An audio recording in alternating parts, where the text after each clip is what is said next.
What's the dumbest single sentence you've ever heard that doesn't require additional context? The title of a post in r/biology, that the reason why water doesn't enter our buttholes when we fart or spread our ass cheeks arbitrarily is because the human body is engineered after the principle of the submarine, who is also doesn't the water doesn't enter his butthole when he enlarges rectum to shoot tortillas. I think I won that award last year, it was either me or someone else.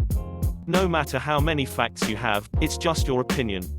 If evolution is real, why aren't monkeys having human babies now? I don't need no converter, I need something that changes this old plug to the new one. I spend money in the lotto because it's a small price to pay for being able to dream. Monkey trafficking is the way of the future, y'all. Being gay is a choice, that's why they didn't have them before the 60s. The Philippines don't exist. Help doesn't help. I don't understand that comprehension, yet, everybody else in the room became somewhat more befuddled as well. Who is one celebrity you don't ever want to meet? Tom Cruise. The guy goes around whispering, "Hail Hydra," in fans' ears. I think that's both funny and fucking insane. Scientology infiltrated the government like Hydra, probably just telling people he's in on it. Hail Hydra is the least of my concerns with that guy, I'd actually probably say it back because that's hilarious. For many other reasons I would not want him close enough to me to whisper anything in my ear. Gordon Ramsay while I'm attempting to cook something that isn't breakfast. Supposedly Ramsay's actually chill as long as you don't cook professionally. It's when you sell your cooking, when you claim to be an actual cook, then you're in trouble if you forget the lamb sauce. Passion for his craft, I guess. Also, he's supposedly pretty good to work for, as long as you're not a complete donkey. What I've read is that in a restaurant setting he's better than a lot of bosses, and also if you work for a few years in a Ramsay restaurant, you're basically an insta-hire at pretty much any other restaurant in the world. My parents worked their way up at one of the top restaurants in the world during their prime. When they saw Gordon Ramsay, they commented on how he didn't go as hard as their chef did. Hell's Kitchen is basically what it's like to be a line cook in a fine dining environment. If you aren't ready to deliver consistent perfection, you will go home. That's everything in fine dining. Servers can get sent home for not having their attire absolutely perfect. I once knew a server who got sent home for not having her shirt ironed. My dad once wore a clip-on bow tie instead of tying one and he got made fun of by the Frenchman all night. I know someone who worked for him, and they said that Gordon Ramsay would quite happily tell someone hours into their first shift, "Look, you're not going to cut it here, don't waste your time and mine, pack up, but phone this guy and he'll start you straight away." And they would, too. Fair enough. You aren't ready for prime time, but here's where you can get some experience under your belt. Everyone should be so lucky. Bob Ross. If I'd see him I'd know that I have finally lost it completely. Or that I'm dead. Both are kinda unpleasant outcomes. Your opinion on the second outcome is debatable. Dead and I get to meet Bob Ross. Where do I sign up? Chris Hansen, for obvious reasons. Go take a seat, right over there. I mean he's probably a pretty chill dude if you aren't the target of a pedo investigation lol. If you just ran into him at a bar or something I'm sure he'd be friendly. R. Kelly. Shouldn't have to say why lol.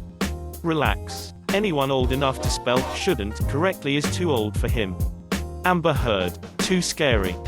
She'll shit in your bed.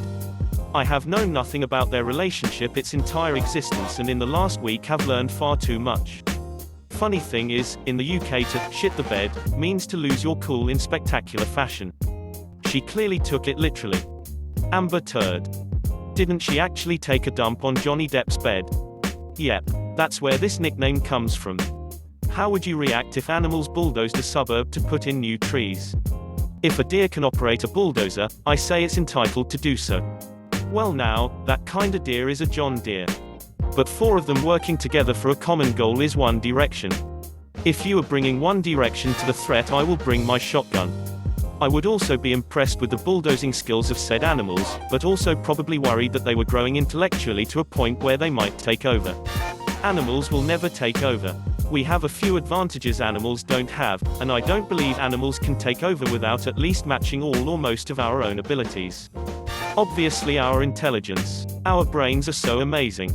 You may think they allow us to use technology and make fire when we were cavemen, but it does so much more. It allows us to communicate, work together, and overall know how to use tools and our surroundings in ways the animal's instincts cannot. Compared to other animals, humans are fucking terminators. Our endurance is amazing, it lets us travel for very long periods of time compared to other animals.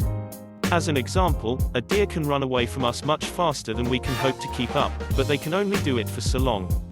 We can follow at many different paces, so they can't actually get away, and will eventually die of exhaustion. In addition to our endurance, we also have insane durability. We can break our leg, and heal, we can move around with injuries. If it gets bad enough, we can continue for around half an hour before we go into shock. But other animals are so much more vulnerable than us. If an animal gets injured, it's basically a death sentence. But not for us. Lastly, our hands are incredible, we can use our hands to manipulate the world in so many ways. They can be weapons capable of strong blunt force, and can do delicate small work.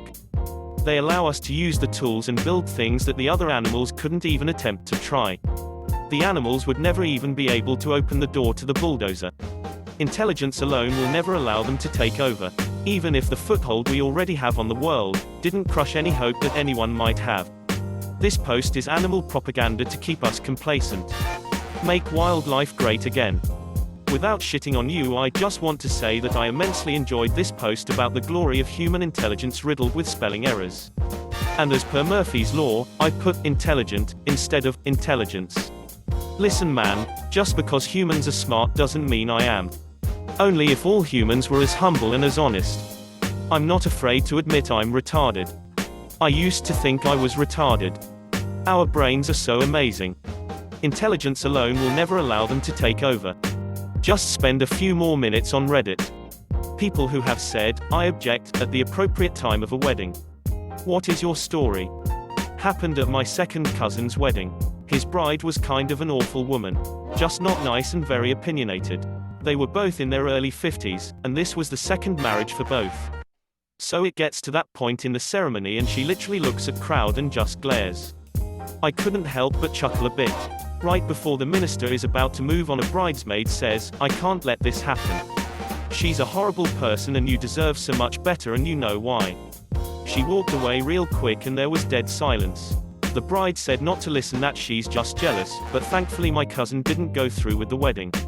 He didn't say anything to her, but looked at her parents and said sorry.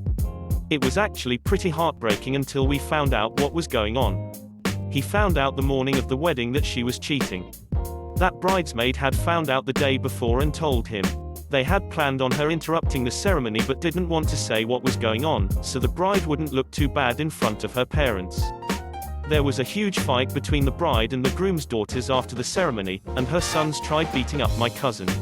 Why is this part even in the wedding? Like, does any couple hear an objection and say, ooh, better cancel our $30,000 ceremony? And what kind of animal waits until the last possible second to drop that kind of drama bomb? It's a carryover from ye olden days of Christian marriages. The wedding would be announced for 3 consecutive Sundays, so if anyone had reason to object they had the time. That part of the ceremony is calling an end to that notice time. Speak now or forever hold your peace. The most usual reason to object was bigamy. Nowadays most of the stuff that would be objected to on legal grounds are taken care of before the wedding, and the ceremony is just making it look more fancy than some paperwork. I went in bitchy, I emerged educated. You people have changed my life, have my upvote.